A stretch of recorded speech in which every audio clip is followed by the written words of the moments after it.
آیا د داسې نجلۍ سره واده کول جایز دي؟ ګرانو لیدونکو السلام علیکم. یو ورور د یو عالم څخه پوښتنه کوي چې یوه نجلۍ ده چې د بل هلک سره یې په ناروا توګه هره ورځ خبرې کولې. ما د نوموړي نجلۍ نمبر په پټه د هلک د موبایل څخه خلا کړ او نجلۍ ته مې زنګ وواهه او ورته مې نصیحت وکړ چې ډېره ګناهګاره یې، نور له خلکو سره خبرې مه کوه. اوس نوموړی نجلۍ راڅخه په کلکه، په ژړا، په وزر او زاریو درخواست کوي تر څو ورسره واده وکړم. په داسې حال کې چې نوموړی نجلۍ مخکې له دې هلک څخه له ډېرو نورو هلکانو سره په ټیلیفونونو کې په میاشتو میاشتو خبرې کړي، حتی ورسره ملاقاتونه یې هم کړي.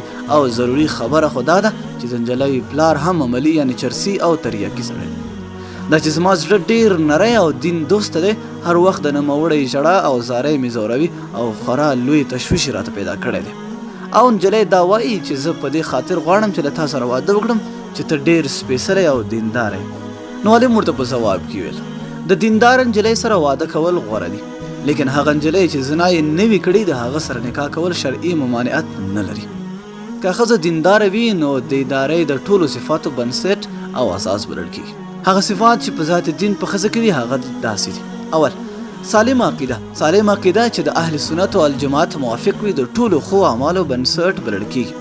او که د اهل بدعت او اهل ضلالت څخه وي نو هغه ذوات الدین یا دینداره نه بلل کېږي. دوهم، د میړه اطاعت. دینداره ښځه د خپل میړه اطاعت کوي ځکه چې هغه د الله جل شانه او رسول پاک علیه الصلاة والسلام د امر فرمانبرداره وي. الله او رسول هغې ته د خپل خاوند د اطاعت کولو حکم کړی دی. چا د رسول پاک علیه الصلاة والسلام نه پوښتنه وکړه چې کومه ښه ښځه ده؟ وی فرمایل هغه چې کله ورته وګوري خوشحاله شي، چې کله د سامن ورته وکړي اطاعت کوي او د ځان او مال په حصه کې کوم چې ته یې نه خوښوي مخالفت نه کوي، یعنې ستا په غیابت کې د خپل نفس او مال حفاظت کوي. بل حدیث کې راغلی دنیا ټوله متاع ده، د دنیا غوره متاع صالحه او دینداره ښځه ده. دریم، د خیر په کار کې د میړه مدد کول.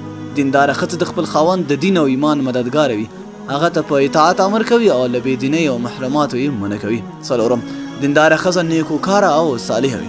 دینداره بیبي د خپل رب فرمانبرداره وي او کله چې میړه مسافر وي هغه د خپل کور او آبرو حفاظت کوي. او تر ټولو مهمه ده چې خپل اولاد ته اسلامي روزنه ورکوي. پنځم، دینداري د جنت د دخول وسیله ده. دینداره ښځه اطاعت کوونکې د خپل رب او خپل خاوند وي.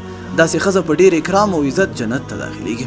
هغې ته به ویل کېږي له کومې دروازې چې غواړې جنت ته داخله شه.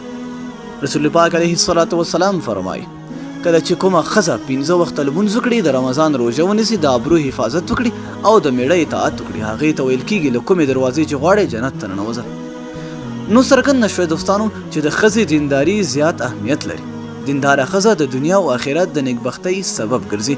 نو ډېره مینه او مننه چې ویډیو مو راسره ولیدله. که خوښه شوې مې وي در سره لایک یې کړئ او د خپلو دوستانو سره یې هم شیر کړئ.